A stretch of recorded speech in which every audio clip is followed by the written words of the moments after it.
Hello बच्चों, तो कैसे हैं आप लोग? एकदम बढ़िया। मैं मनीष राज, आपका एमआर सर। तो आज हम एक नया चैप्टर स्टार्ट करने जा रहे हैं जो थोड़ा थ्योरेटिकल है, कंसेप्चुअल है, बट इंटरेस्टिंग है। वो है magnetism and matter. Magnetic effect of electric current के बाद ये चैप्टर आता है।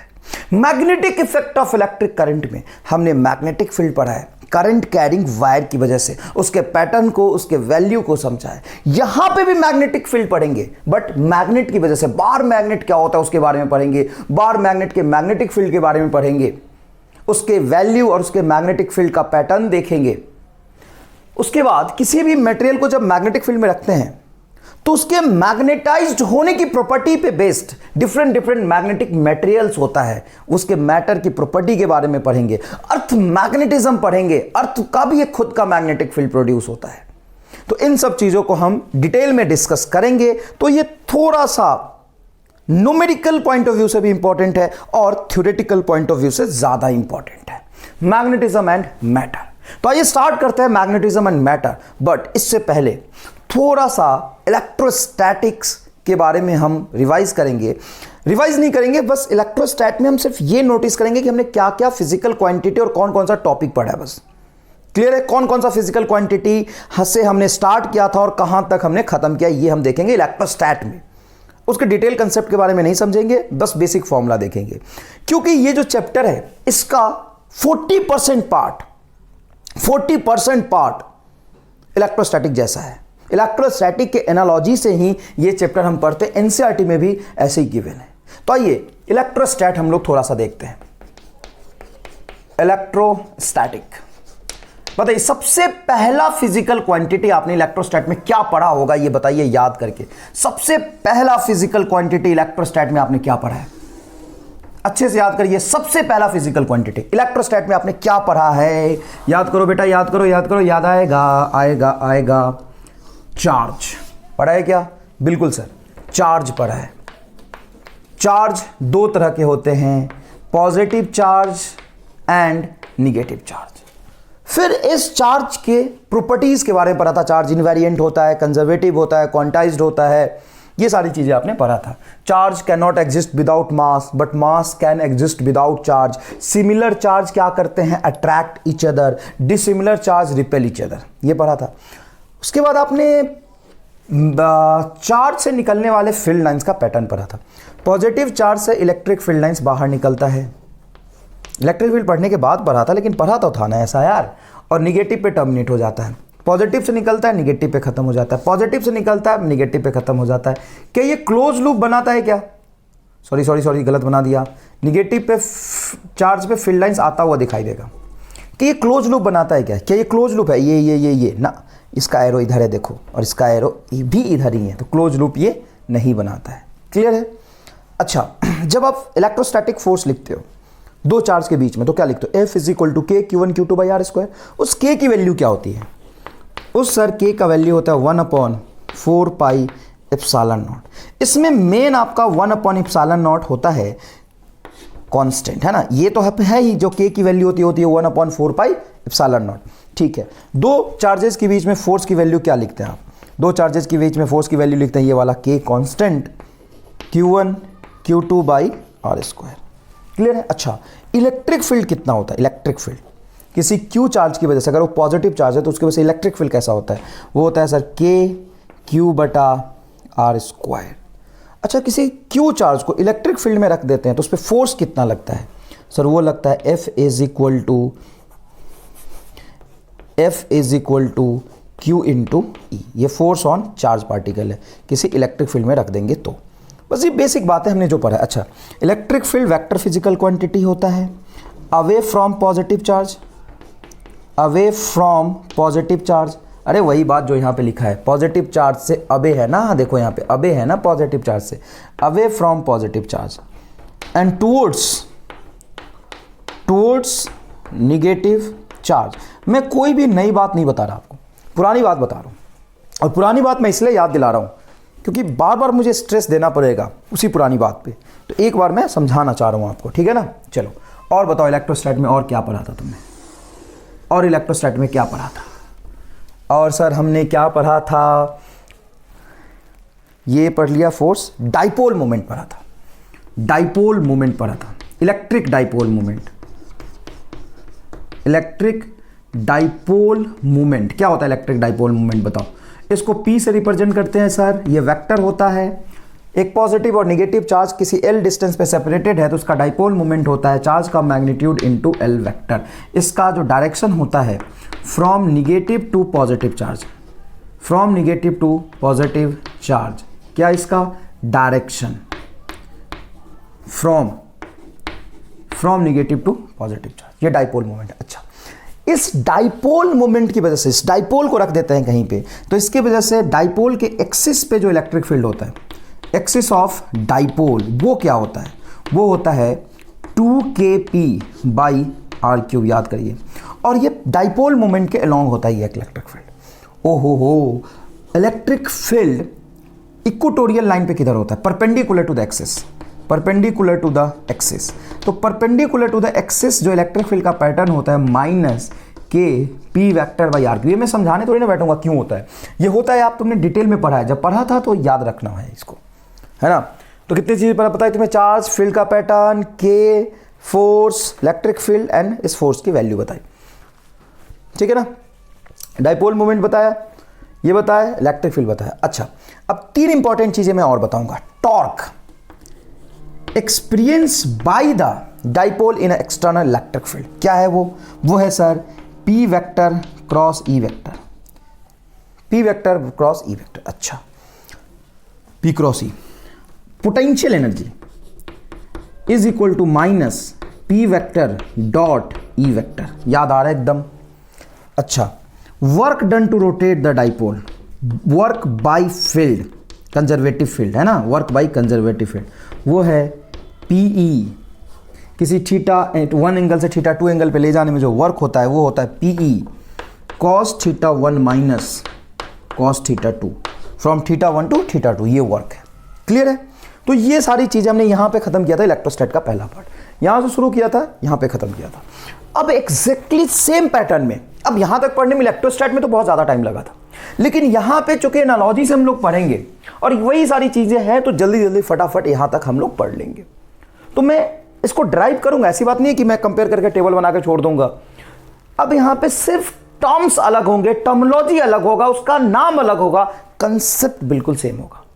नाम भी अलग क्या होगा? इलेक्ट्रिक फील्ड, यहां पे मैग्नेटिक फील्ड, वहां पे इलेक्ट्रिक डाइपोल मोमेंट, यहां पे मैग्नेटिक डाइपोल मोमेंट, वहां पे चार्ज, यहां पे मैग्नेटिक चार्ज, सेम पैटर्न में पढ़ेंगे। अब क्या पढ़ेंगे वो सुनो। पहले इलेक्ट्रोस्टैट, चार्ज पहले से एग्जिस्ट करता था इस दुनिया में। इलेक्ट्रोस्टैट का जो फिजिक्स है वो बहुत पुराना है, बहुत पहले से चार्ज एग्जिस्ट करता था। हम चार्ज जानते थे कि 2 चार्ज होता है, पॉजिटिव चार्ज होता है और निगेटिव चार्ज होता है। Dissimilar charge attract each other, similar charge repel each other, ये हमने सुना हुआ है, पढ़ा हुआ है, समझा हुआ है, देखा हुआ है, महसूस किया हुआ है, और इसका पूरा फिजिक्स हमने पढ़ा है। अब थोड़ा सा समय जैसे आगे बढ़ता है, माइनिंग में खुदाई उदाई चलता रहता है, लोगों को एक क्रिस्टल मिला, क्रिस्टल कोई भी मैटर जो होता है क्रिस्टल मिला एक। अब वो क्रिस्टल था थोड़ा सा ब्लैक ब्राउनिश कलर का और वो बार शेप में था। तभी उसका आगे चल के नाम पड़ा, देखिए मैग्नेटिज्म। देखो मैं तुम्हें समझा दूंगा और तुम्हें पता ही नहीं चलेगा कहानी से। जो मटेरियल मिला वो बार शेप का था, इसीलिए उसका नाम रखा बार मैग्नेट। अभी नाम नहीं रखा, अभी देखो बार शेप का था। अब वो क्रिस्टल दुनिया में पहली बार जिसने देखा था उसको देख के बड़ा सरप्राइज्ड हुआ, और यार ये तो अलग ही चीज है, आज तक दुनिया में ऐसा चीज तो मैंने कभी नहीं देखा। 10 लोगों को भी दिखाया, लोग भी, ये आज से 200 साल पहले की बात है जब पहली बार मैग्नेट मिला होगा, तो थोड़ी ना पता था कि ये मैग्नेट है। अरे मेरी बात समझ, अभी मैं जो पढ़ा रहा हूं वो बिल्कुल हम पढ़ेंगे, समझेंगे, डेरिवेशन करेंगे, न्यूमेरिकल करेंगे, सब कुछ करेंगे, लेकिन एक बार इसके बारे में सोचना चाहिए कि पहली बार जब किसी ने मैग्नेट को देखा होगा, चार्ज को किसी ने नहीं देखा, लेकिन मैग्नेट तो होता है ना बार शेप का, मैग्नेट तो हमारे स्पीकर्स वगैरह में लगे होते हैं। पहली बार जिसने मैग्नेट देखा होगा वो देख के सरप्राइज हो गया कि यार ये क्या है भाई, ये काम मिल गया हमको। फिर उसको बड़े आराम से एनालाइज किया कि ये क्या है, तो उसको इस शेप का मिला। अब उसके बहुत सारे ऐसे मटेरियल मिले उसको, जब मैग्नेट जब पहली बार मिला तो उसने देखा एक चीज़, उसको ऐसा लगा कि अरे यार इसमें एक तो खास बात दिख रहा है मुझे कि ये पोल है एक, मतलब उसको दिख तो नहीं रहा था कि यहाँ पे असल में कैसा नेचर होगा, फील्ड कैसा होगा, उसको ऐसा दिखा कि दो ऐसे टुकड़े मिले। जब ऐसे टुकड़े को रखा तो ये टुकड़ा इसको रिपेल कर रहा था, और आज तक दुनिया में रिपेल करने वाला सिर्फ एक ही फिजिकल क्वांटिटी था, वो था चार्ज। तो लोगों को लगा कि अरे यार चार्ज होगा ये तो एक क्यू चार्ज लाया। मेरी कहानी सुनना बेटा, एकदम इंटरेस्टिंग है। क्यू चार्ज लाया और क्यू चार्ज को यहाँ पे रख दिया, बट ये जो क्रिस्टल था वो क्यू चार्ज पे कोई फोर्स नहीं लगाया। तो लोगों को लगा यार चार्ज ही हम अभी तक जानते हैं, हमने यही पढ़ा है कि चार्ज में ही बिना टच के फोर्स लग जाता है, जिसको इलेक्ट्रोस्टैटिक फोर्स कहते हैं। तो ये मटेरियल खुद एक दूसरे को रिपेल कर रहा है भाई, कर रहा है, रिपेल कर रहा है, कर रहा रिपेल। तो लोगों को लगा कि यार ये तो चार्ज होगा, ऐसा होगा कि इस पे क्यू चार्ज इसलिए रिपेल कर रहा है, तो एक दूसरा क्यू चार्ज रखेंगे उसको भी रिपेल करेगा। चार्ज लाया साहब, रिपेल ही नहीं किया। खूब रखा चार्ज, यहाँ रखा, यहाँ चिपकाया, यहाँ चिपकाया, ऐसे रखा वैसे रखा, चार्ज के साथ ही इसका इंटरेक्शन ही नहीं हो रहा था। तो लोगों को लगा कि यार ये तो गड़बड़ कहानी है, ये चार्ज नहीं है, ये कोई नया ही चीज़ मिल गया। फिर किसी ने सोचा कि अच्छा एक काम करते हैं, ये डॉट लाइन यहाँ पे बनाता हूँ और यहाँ पे सर्कल बनाता हूँ, ठीक है ना। तो डॉट लाइन बनाया, अब उल्टा कर दिया। उल्टा जब करा, ये डॉट और इसको उल्टा कर दिया, यहाँ पे सर्कल बना लिया, तो ये अट्रैक्ट कर गया। भाई साहब दिमाग खराब, उसको दिख तो नहीं रहा था वहाँ पे पॉजिटिव चार्ज नेगेटिव चार्ज ऐसा कोई चीज़, लेकिन उसको इतना समझ आ गया कि यहाँ पे चार्ज जैसी कोई चीज़ है लेकिन चार्ज नहीं है। चार्ज जैसी कोई चीज़ है और चार्ज जैसा ही उसका इफेक्ट है, लेकिन वो चार्ज नहीं है। चार्ज ऐसा इफेक्ट क्यों है? क्योंकि similar charge repel each other, dissimilar charge attract each other. फिर उसने क्या करा कि फिर इसको उल्टा कर दिया, यहाँ पे देखो डॉट है और ये भी रिपेल कर रहा था। फिर इसको उल्टा करा तो फिर ये जब नीचे आया तो इसके साथ अट्रैक्ट कर रहा था, सॉरी ये अट्रैक्ट कर रहा था, डिसिमिलर से हो गया ना। और फिर उल्टा करा तो ये रिपेल कर रहा था, ये सर्कल। तो बोले यार ये चार्ज तो नहीं है, लेकिन इसका नाम और चार्ज जैसा ही देना पड़ेगा क्योंकि इसका बिहेवियर चार्ज जैसा है। फिर अब इसको क्या नाम दे, समझ ही नहीं आ रहा था इसको नाम क्या दे भाई, क्योंकि दो तरह का चार्ज पहले ही हमने बहुत मुश्किल से पॉजिटिव और नेगेटिव डिफाइन किया था। असल में चार्ज पॉजिटिव और नेगेटिव एक डेफिनेशन है। तो आज से नेगेटिव चार्ज को पॉजिटिव बोल दो, पॉजिटिव को नेगेटिव बोल दो, पूरा मैथमेटिक्स में एक माइनस का फर्क पड़ेगा, सब कुछ वही रहेगा। ऐसा थोड़ी नहीं होता प्लस चार्ज ज़्यादा होता है और माइनस चार्ज कम होता है, ऐसा है क्या? प्लस 10 कूलम चार्ज और माइनस 10 कूलम चार्ज में से कौन ज़्यादा है? दोनों का मैग्नीट्यूड सेम है, फर्क है कि दोनों का नेचर अपोजिट है। ऐसा नहीं कि माइनस 10 कूलम से कम इफेक्ट प्रोड्यूस होगा और प्लस 10 कूलम से ज़्यादा इफेक्ट प्रोड्यूस होगा, इफेक्ट दोनों का सेम है, बस नाम है, ये नेचर है, ये टाइप है, ये प्लस टाइप और ये माइनस टाइप, ये टाइप है। तो ये जो बार मैग्नेट मुझे मिला था इसका भी मुझे टाइप डिसाइड करना था, लेकिन मैं डिसाइड नहीं कर पा रहा था। मैं नहीं, 200 साल पहले जिसको मिला था बहुत सारे साइंटिस्ट, तो उन्होंने क्या किया कि इस मैग्नेट को अर्थ पे फ्रीली सस्पेंड किया। तो जैसे इसको फ्रीली सस्पेंड किया अर्थ पे, ये अर्थ है, इसी बार मैग्नेट को फ्रीली सस्पेंड कर दिया, तो बार बार एक पर्टिकुलर पोल नॉर्थ साइड की तरफ जा रहा था। ये क्यों जा रहा था ये अर्थ मैग्नेटिज्म में बताऊंगा बेटा, लेकिन नॉर्थ और साउथ किसी के दिमाग में सपना नहीं आया था। ऐसा हुआ कि फ्रीली सस्पेंडेड मैग्नेट में ये जो डॉट वाला पॉइंट था, बनाया था ना ये डॉट वाला पॉइंट और ये सर्कल वाला पॉइंट, तो ये जो डॉट वाला पॉइंट था बार बार नॉर्थ की तरफ जा रहा था और ये सर्कल वाला साउथ की तरफ जा रहा था। इस मैग्नेट को ऐसे रख देता, देखो इस मैग्नेट को ऐसे रख देता, ये घूम के इधर चला जा रहा था। तो बोला कि ये यार नॉर्थ सीकिंग पोल है, नॉर्थ पोल नहीं बोला पहली बार में, बोला नॉर्थ सीकिंग पोल है। अब सीकिंग वर्ड हटा दिया और उसका नाम रख दिया कि साहब ये नॉर्थ पोल है। नॉर्थ पोल को बोलते हैं मैग्नेटिक चार्ज। सबसे पहला नाम जब तक नॉर्थ पोल नहीं पड़ा था तब तक इसको बोलते थे positive magnetic charge, positive magnetic charge. और इसी पॉजिटिव मैग्नेटिक चार्ज का नाम पड़ा नॉर्थ पोल, नॉर्थ पोल, जिसको नॉर्थ सीकिंग पोल कहते हैं। बार बार नॉर्थ की तरफ भाग रहा था इसलिए नॉर्थ सीकिंग पोल बोला, ठीक है। इसको प्लस m से रिप्रेजेंट करते हैं नॉर्थ पोल को, और ये माइनस m से रिप्रेजेंट करते हैं निगेटिव मैग्नेटिक चार्ज। सबसे पहला रिप्रेजेंटेशन था इसका कि ये चार्ज की तरह है लेकिन ये चार्ज नहीं है, इसलिए इसको बोला निगेटिव मैग्नेटिक चार्ज। लेकिन बाद में उसका नाम चेंज कर दिया। और क्यों चेंज कर दिया पता चला, जब उसको फ्रीली सस्पेंड किया तो बार बार एक पर्टिकुलर पोल नॉर्थ की तरफ जा रहा था, उसके लिए उसको नॉर्थ नाम दे दिया, और एक पर्टिकुलर पोल साउथ की तरफ जा रहा था इसलिए उसको साउथ नाम दे दिया, साउथ पोल। अब किताबों में पढ़ोगे या कहीं एक्सप्लेन करते तो ऐसे बोलते थे इसको साउथ पोल कहते हैं, इसको नॉर्थ पोल कहते हैं। सपना आया था क्या? क्यों कहते हैं भाई? कोई रीजन रहा होगा ना, कोई लॉजिकल रीजन नहीं, लेकिन कुछ भी तो हुआ होगा ना, कोई सोच के ही तो रखा होगा ना। ईस्ट वेस्ट क्यों नहीं रखा, साउथ नॉर्थ क्यों ही रखा? समझ आया कि नहीं आया? इस साउथ ईस्ट वेस्ट भी तो रख सकता था, अपोजिट नेचर का है, लेकिन यहाँ पे नाम रखा साउथ पोल और नॉर्थ पोल। ठीक है सर। अब यहाँ पे जो फील्ड लाइंस बनता है वो जब इन्होंने एक्सपेरिमेंटली फाइंड आउट किया तो ये नॉर्थ एन से रिप्रेजेंट करो या प्लस एम से रिप्रेजेंट करो, एक ही बात है। इसको एस लिख दो या माइनस एम लिख दो, एक ही बात है। नॉर्थ से फील्ड लाइंस बाहर निकल रहा था, पॉजिटिव चार्ज से फील्ड लाइन बाहर निकलता है, ये माना, और निगेटिव चार्ज पे फील्ड लाइंस इंटर कर रहा था। ओहो हो, तो क्या ये कह सकता हूं कि magnetic field lines starts from north pole and terminated at south pole? नहीं, magnetic field lines close loop बनाता है। मैं यहां पे बता दूं एक बार और आपको, नॉर्थ साउथ ये क्लोज लूप बनाता है। क्लोज लूप कैसा बनाता है देखना, ऐसा क्लोज लूप बनाता है। नॉर्थ से निकला, साउथ में पहुंचा, मतलब मैग्नेटिक फील्ड कहां से कहां तक है? नॉर्थ से साउथ तक। जैसे यहाँ पे इलेक्ट्रिक फील्ड लाइंस पॉजिटिव से नेगेटिव है, देखो ये भी पॉजिटिव से नेगेटिव, ये भी पॉजिटिव से नेगेटिव, ये भी पॉजिटिव से नेगेटिव। ये क्लोज लूप नहीं बनाता, does not forms close loop. लिख लोगे तो अच्छी बात है, does not form close loop. Clear है? लिखना कुछ भी नहीं है, अच्छे से सुनो कहानी थोड़ा यार। 10 मिनट फालतू लग जाएगा, 10 मिनट से ज़्यादा एक्स्ट्रा टाइम तो नहीं लगता है, और टीचर पढ़ाएंगे और मैं पढ़ाऊंगा तो 10 मिनट एक्स्ट्रा लूंगा, लेकिन 10 मिनट में फील दिला दूंगा असल में कहानी क्या है। तो देखो, मैग्नेटिक फील्ड नॉर्थ से साउथ गया तो मैग्नेटिक फील्ड नॉर्थ से साउथ होता है, ठीक है। लेकिन मैग्नेट के अंदर देखेंगे तो साउथ से नॉर्थ जा रहा है ये field.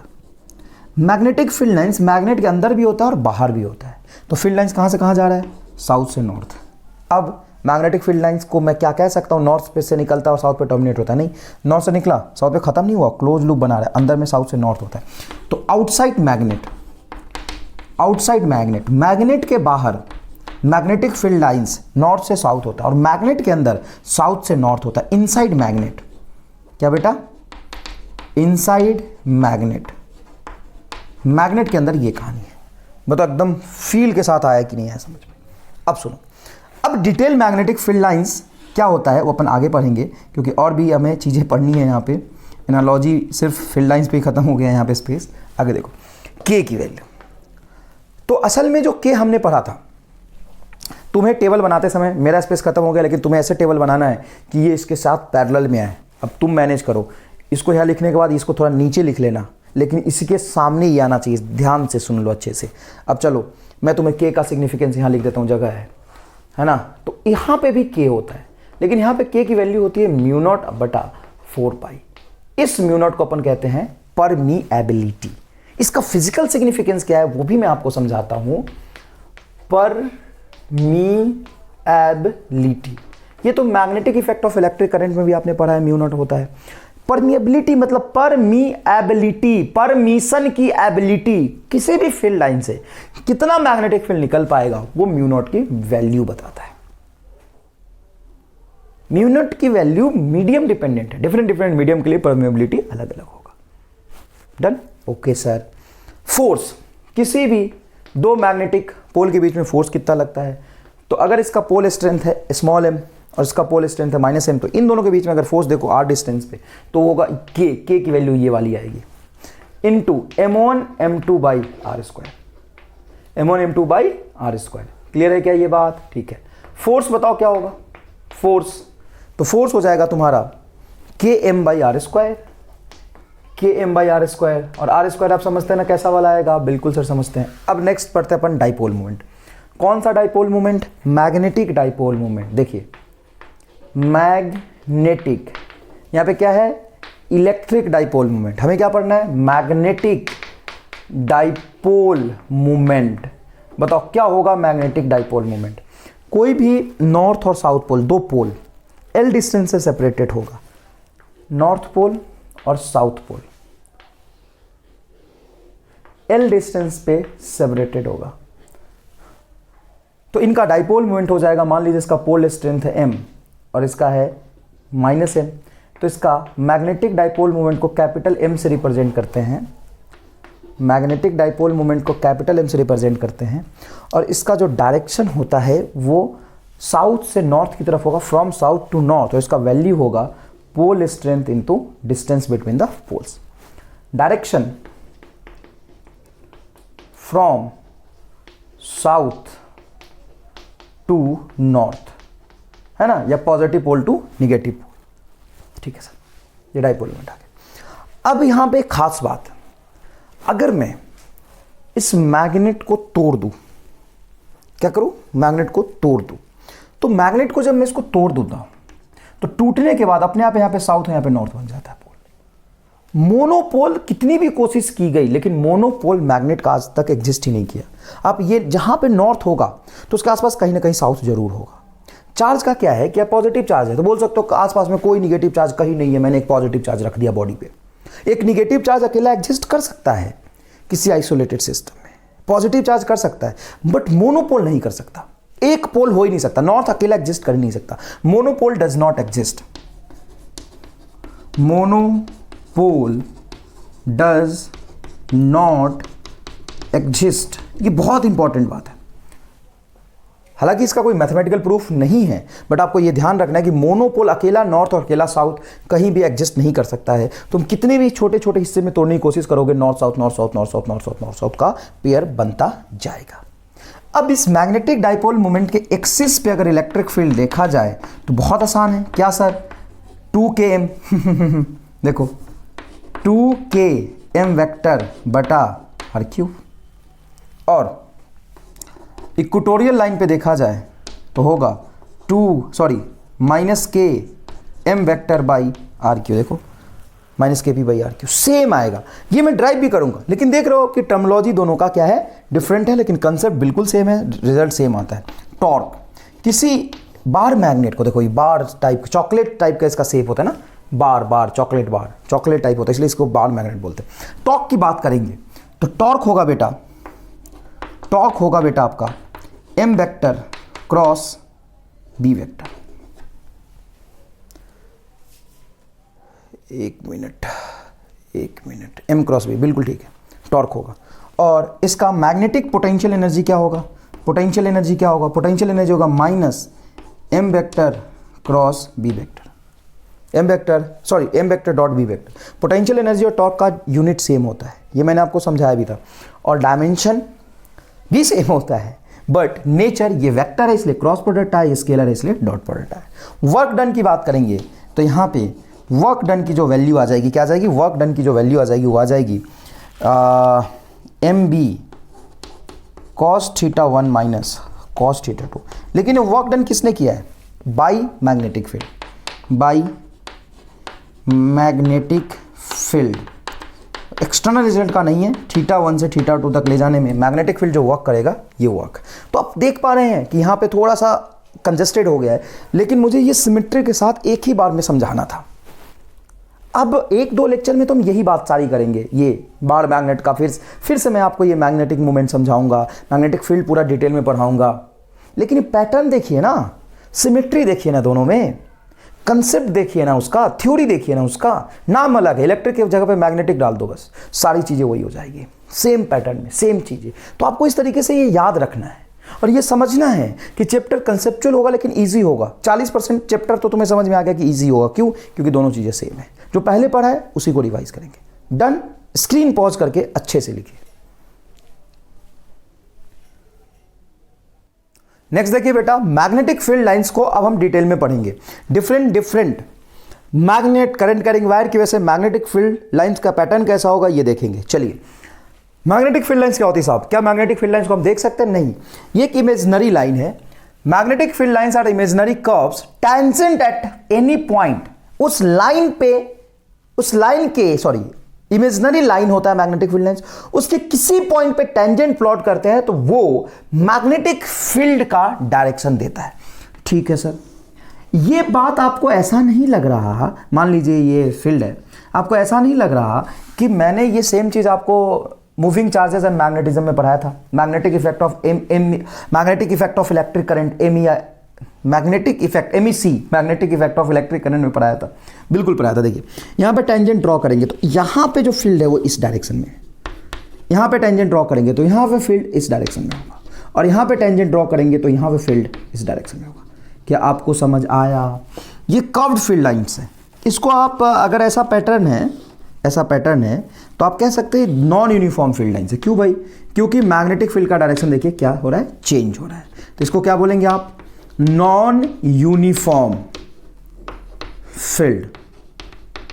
Non uniform field. Uniform field कैसा होता है साहब? ये देखिए, magnitude as well as direction दोनों कांस्टेंट होगा, इसको हम यूनिफॉर्म बोलेंगे, uniform magnetic field.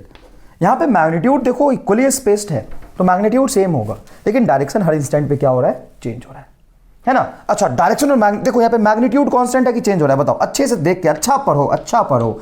Magnitude, magnitude बोलो, मैग्नीट्यूड कांस्टेंट है। कैसे पता चलता है मैग्नीट्यूड का? फील्ड लाइंस की density. If density is high, field line की density, density of line, density of field line is high, density of field line is high, equal, मतलब जो मैग्नेटिक फील्ड लाइन जो पास है, तो बी हाई होगा, magnetic field high होगा। और मैग्नेटिक फील्ड लाइंस की डेंसिटी लो है तो मैग्नेटिक फील्ड कम होगा। सीधी सी बात है, सीधी सी बात है। अच्छा, इस चीज को यहां पे फील कर सकते हैं आप, देखिए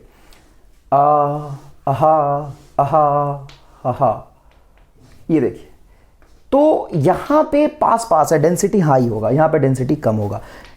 अब ये यूनिफॉर्म है या नॉन यूनिफॉर्म है? Non uniform magnetic field lines. Magnitude अगर आप ए पॉइंट पे देखें और बी पॉइंट पे देखें तो मैग्नीट्यूड भी चेंज हुआ और डायरेक्शन भी देखो चेंज हो गया। इसको बोलते हैं, यहां पे बोलते हैं डाइवर्जिंग फील्ड लाइंस। देखो यहां पे ऐसे जा रहा है, डाइवर्ज कर रहा है, इसका उल्टा कन्वर्जिंग फील्ड लाइंस भी बन सकता है। मैग्नेटिक फील्ड कहां पे ज्यादा है? Magnetic field at A is greater than magnetic field at B. Clear है क्या? डेंसिटी आपको समझ में आ गया ना, कोई खास बात नहीं है। अच्छा, एक इंपॉर्टेंट बात और देखिएगा यहां पे ऑल्सो द जो टेंजेंट होगा वो मैग्नेटिक फील्ड की डायरेक्शन बताएगा। Also the direction of magnetic force on a magnetic pole. याद करिए, मैग्नेटिक फील्ड लाइंस और इलेक्ट्रिक फील्ड लाइंस में एक डिफरेंस बताया था मैंने। Magnetic effect of moving charges में, है ना, magnetic effect of electric current, magnetism and moving charges में मैंने एक कंसेप्ट बताया था कि जो मैग्नेटिक फील्ड लाइंस होता है वो मैग्नेटिक फील्ड लाइंस की डायरेक्शन को बताता है, टेंजेंट प्लॉट करेंगे तो, लेकिन फोर्स नहीं बताता। क्यों? क्योंकि फोर्स मूविंग चार्ज पे मैग्नेटिक फील्ड के परपेंडिकुलर लगता है, लेकिन यहां पे फोर्स मैग्नेटिक पोल पे उसकी डायरेक्शन में ही लगेगा। यहां पे मान लो कोई मैग्नेटिक नॉर्थ पोल रख देता हूं तो नॉर्थ पोल पे फोर्स आगे लगेगा, और साउथ पोल रख देता हूं तो साउथ पोल पे फोर्स पीछे लगेगा। अरे जो पॉजिटिव चार्ज पे फील्ड इलेक्ट्रिक फील्ड की तरफ लगता है, नेगेटिव चार्ज पे फील्ड इलेक्ट्रिक फील्ड के अपोजिट लगता है, वही कहानी है। तो magnetic field lines are also called magnetic force line on the magnetic poles, but not the direction of magnetic force on moving charges. But ये जो मैग्नेटिक फील्ड लाइंस है इसमें कोई मूविंग चार्जेस होगा तो मैग्नेटिक फील्ड लाइंस की तरफ force नहीं लगेगा, तो मैग्नेटिक फील्ड लाइंस को मैग्नेटिक फोर्स लाइन नहीं बोलेंगे। कंफ्यूज मत होना बेटा, मूविंग चार्जेस पे फोर्स अलग कहानी है ना। लेकिन नॉर्थ पोल साउथ पोल रखूंगा तो वो इलेक्ट्रोस्टैटिक का एनालॉजी ही चलेगा। तो electric field lines electric force lines भी होता है, electric field lines electric force line भी होता है, यहां पे magnetic field lines magnetic force line भी होगा, लेकिन मैग्नेटिक पोल के लिए बस। डन। अच्छा, एक इंपॉर्टेंट बात जो फिर से मैं लिख रहा हूं, मैग्नेटिक फील्ड लाइन नॉर्थ से साउथ भी होता है, साउथ से नॉर्थ भी होता है। ओहो हो, आउटसाइड किधर होता है? आउटसाइड मैग्नेट, मैग्नेट के बाहर आउटसाइड मैग्नेट, और ये क्या होगा बेटा? Inside magnet, inside magnet. ऐसा क्यों होता है? ऐसा नहीं होता नॉर्थ से चल के साउथ पे खत्म हो जाए, ऐसा नहीं होता भाई। मैग्नेट के बाहर का पैटर्न ऐसा होता है कि नॉर्थ से शुरू होता है साउथ पे खत्म होता है, लेकिन मैग्नेट का अंदर पैटर्न साउथ से शुरू होता है नॉर्थ पे खत्म होता है। तो ये फील्ड लाइंस बनाया मैंने। क्या है ये? क्या नॉर्थ से साउथ, साउथ से नॉर्थ, क्या? Field lines. हाँ, field lines, field lines, field lines. समझ आया कि नहीं आया? दूसरी बात, मोनोपोल डू नॉट एग्जिस्ट। एक इंपॉर्टेंट बात। अच्छा, magnetic field lines always form close loop, always form close loop, हमेशा क्लोज लूप बनाता है। क्यों? क्योंकि नॉर्थ से जाएगा साउथ से होते हुए फिर साउथ से चल के नॉर्थ पे खत्म हो जाएगा, है ना। तो always forms close loop, monopole do not exist, monopole do not exist. अच्छा, एक इंपॉर्टेंट बात और, magnetic field lines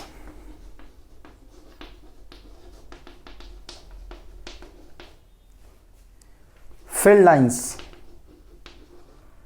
go out and comes in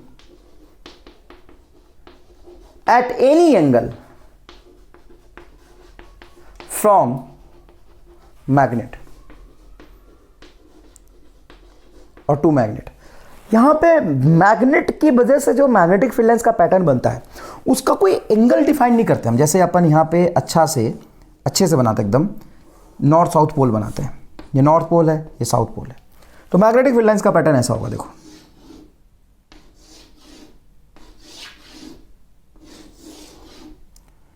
इधर भी होगा ऐसा, इधर भी होगा ऐसा, तो किसी भी एंगल पे जा सकता है। इसका कोई डेफिनेट एंगल डिफाइन हम नहीं करते हैं।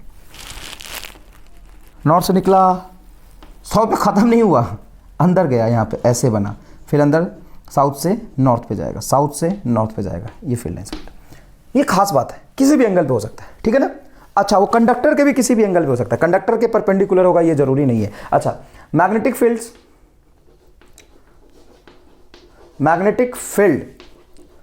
May not zero inside magnet. Magnet के अंदर मैग्नेटिक फील्ड जीरो हो ये जरूरी नहीं है। Inside conductor, sorry, magnetic field may not zero inside conductor. जैसे अपन बताते हैं कि कंडक्टर के अंदर इलेक्ट्रिक फील्ड जीरो हो जाता है, लेकिन यहाँ पे कंडक्टर के अंदर मैग्नेटिक फील्ड जीरो हो ये जरूरी नहीं है। Magnetic may not zero inside conductor, conductor के अंदर मैग्नेटिक फील्ड जीरो हो ये जरूरी नहीं है। क्लियर, आपको समझ आया ये बात। दूसरी बात, field lines do not intersect.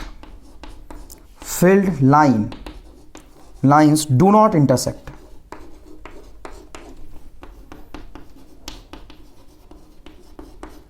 Why field lines do not intersect?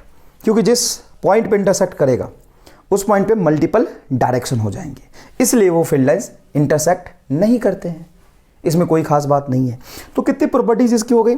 Always form close loop, monopole exist नहीं करता, टेंजेंट यहाँ पे ड्रॉ करेंगे वो फील्ड लाइन्स होगा, फोर्स लाइन भी होगा पोल पे, ठीक है। फील्ड लाइन्स नॉर्थ से साउथ जाता है आउटसाइड मैग्नेट, और साउथ से नॉर्थ जाता है inside magnet. Density of field lines magnetic field के स्ट्रेंथ को बताता है। और always forms close loop, monopole exist नहीं करता है। Magnetic field lines go out and comes it in at any angle from the magnet. Clear है क्या ये बात? ये वही बेसिक बात है, थोड़ा अलग है, थोड़ा सेम है इलेक्ट्रिक फील्ड लाइन की तरह, ठीक है। स्क्रीन पॉज करके इसको लिखिए। Next is pole strength and magnetic dipole moment. देखिए बेटा, ये बार मैग्नेट है। बार मैग्नेट का यहाँ पे नॉर्थ पोल और ये साउथ पोल है। एक्सपेरिमेंटली जब ये कैलकुलेट किया गया कि पोल्स के बीच में जो डिस्टेंस है, और असल में ये बार्स ज्योमेट्रिकली जितना डिस्टेंस ले रहा है यहां से यहां तक, उनमें थोड़ा डिफरेंस आता है।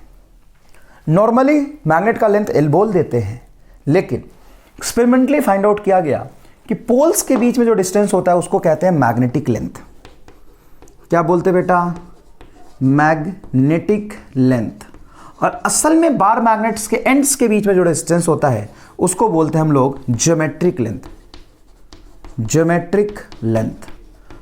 और एक्सपेरिमेंटली जब इसके डिस्टेंस को कंपेयर करके निकाला गया तो मैग्नेटिक लेंथ देखो कम है और ज्योमेट्रिक लेंथ ज़्यादा है। इसका रेशियो आता है 0.84, 84% के आसपास होता है मैग्नेटिक लेंथ। बट जनरली अपन कुछ नहीं मानते और बोलते हैं ये नॉर्थ है, ये साउथ है, ये डिस्टेंस ले लेते हैं अपन एल।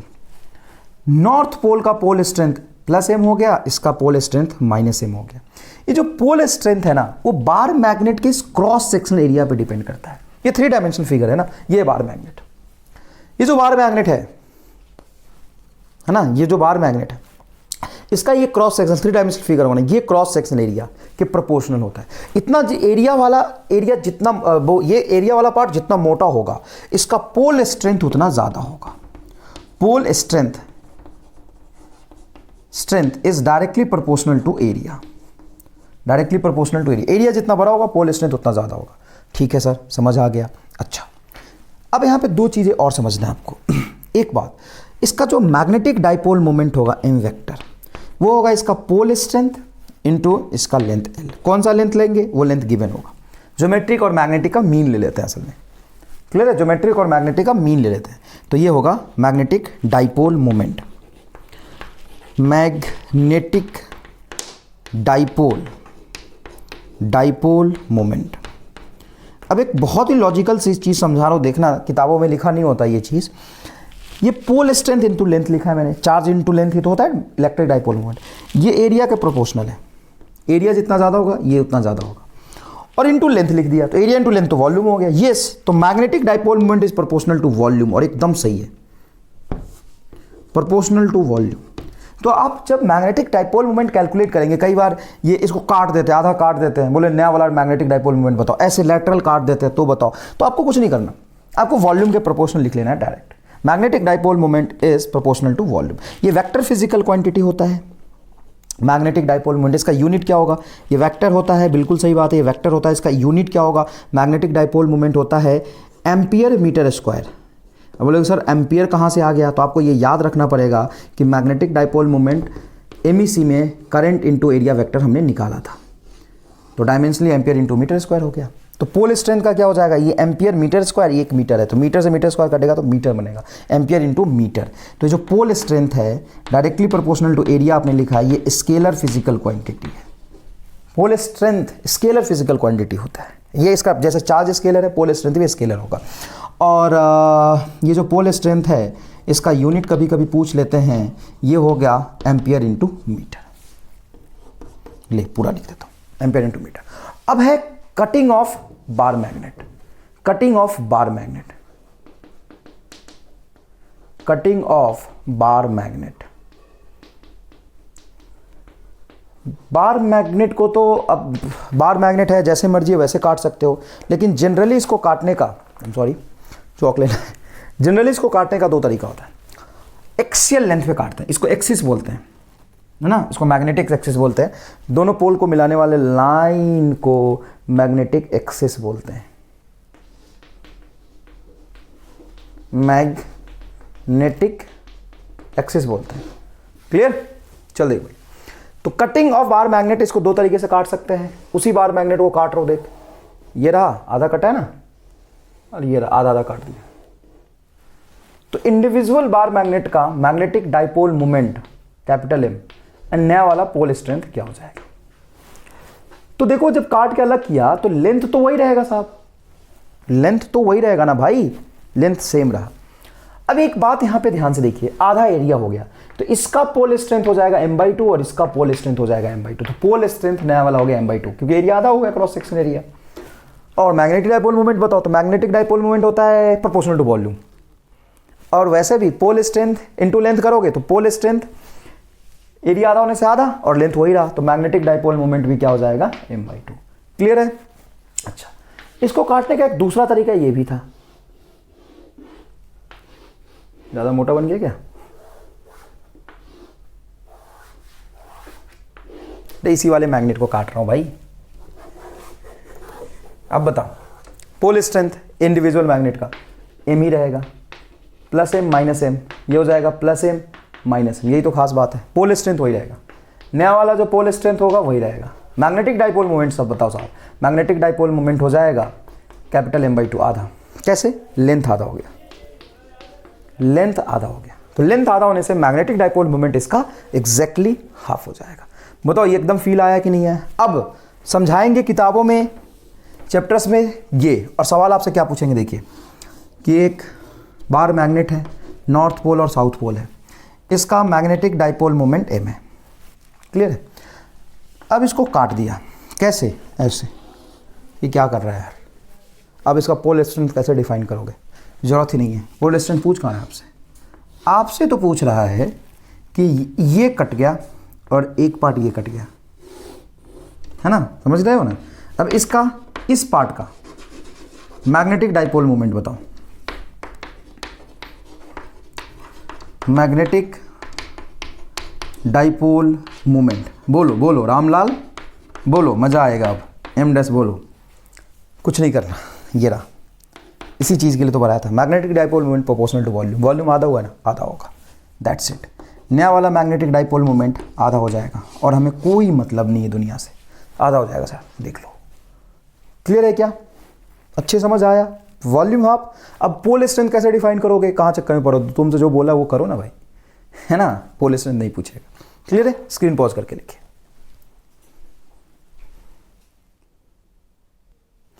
नेक्स्ट देखिए बेटा, मैग्नेटिक डाइपोल मोमेंट से कुछ क्वेश्चंस पूछ लेते हैं। जैसे मान लीजिए कि आपसे बोला कि एक मैग्नेट है, इसका मैग्नेटिक डाइपोल मोमेंट है m, नॉर्थ साउथ। एक और सिमिलर मैग्नेट है, आपको बड़ा दिख रहा होगा तो मैनेज करो, मैं हाथ से बना लूँ। सिमिलर मैग्नेट, इसका साउथ नॉर्थ, इसका मैग्नेटिक डाइपोल मोमेंट है m। तो net magnetic dipole moment vector के साथ बताओ, डायरेक्शन के साथ बताओ। तो इसका मैग्नेटिक डाइपोल मोमेंट ऊपर होगा m, और इसका भी साउथ से नॉर्थ की तरफ डाइपोल मैग्नेटिक मोमेंट होगा m। 90 डिग्री पे है तो ये हो जाएगा √2m। हो गया, कोई खास बात नहीं है। अच्छा, ऐसे सवाल पूछते हैं कि एक मैग्नेट लिया, 3 आइडेंटिकल मैग्नेट, ऊपर ही लिख देता हूँ, 3 identical magnet of magnetic dipole moment m। 3 identical magnet of magnetic dipole moment m।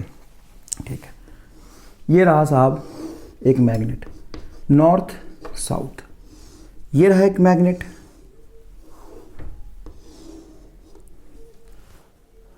South north. और साहब ये रहा एक magnet, south north. Net magnetic dipole moment बताइए क्या होगा। तो आपको क्या करना है कि इसको अलग जाइए और वेक्टर फॉर्म में एक एक मैग्नेट के डाइपोल मोमेंट को वेक्टर फॉर्म में रिप्रेजेंट कीजिए। ये एम हो गया, साउथ से नॉर्थ, डन, कोई प्रॉब्लम नहीं है। ये साउथ से नॉर्थ इधर हो गया और ये साउथ से नॉर्थ इधर हो गया। आइडेंटिकल मैग्नेट है, मैग्नेटिक मोमेंट लेंथ सब सेम है, तो एंगल 60 डिग्री होगा क्योंकि इक्विलैटरल ट्रायंगल होगा, तीनों का लेंथ सेम है। ये एम, ये एम, ये 60 डिग्री होगा साहब। और ये एक्स एक्सिस के साथ रखा है तो ये एक्स एक्सिस से भी 60 बनाएगा। क्यों? क्योंकि ये 60 है तो ये 60 होगा, ये भी 60 है। अब ध्यान से देखना, ये मैग्नेटिक डाइपोल मोमेंट और ये मैग्नेटिक डाइपोल मोमेंट, क्या स्ट्रेंथ सेम और दोनों के बीच में एंगल 120 डिग्री, तो ये भी एम इधर ही बनेगा। तो ये एम और ये भी एम, तो नेट मैग्नेटिक डाइपोल मोमेंट हो जाएगा 2m। समझ आया कि नहीं आया? बहुत अच्छे से समझ आया ना। अब देखो एक बढ़िया सवाल, फेमस सवाल और फ्रिक्वेंटली आस्क्ड क्वेश्चन है कि एक बार मैग्नेट लिया, बार मैग्नेट, और इसका 2 चीज दिया हुआ है, मैग्नेटिक डाइपोल मोमेंट और लेंथ, ये दिया हुआ है। एल लेंथ का एक बार मैग्नेट है जिसका magnetic dipole moment south pole है, ये नॉर्थ पोल है, इसका लेंथ एल है। और इसको सेमी सर्कल आर्क के फॉर्म में तोड़ दिया, घुमा दिया। अगर सेमी सर्कुलर आर्क के फॉर्म में घुमा दिया तो ये नॉर्थ हो जाएगा और ये साउथ हो जाएगा। दैट्स इट, ये नॉर्थ हो गया और ये साउथ हो गया। अब पूछा है कि नया वाला मैग्नेटिक डाइपोल मोमेंट क्या होगा। तो नया वाला मैग्नेटिक डाइपोल मोमेंट अगर इस तरह का कर्व होता है तो आपको लेना होता है बेटा एल इफेक्टिव, और सेमी सर्कुलर आर्क में तोड़ा है, सेमी सर्कल बना दिया, तो सेमी सर्कल का कुछ रेडियस होगा, वो हमें एज्यूम किया है हमने। तो एल इफेक्टिव क्या हो जाएगा 2r।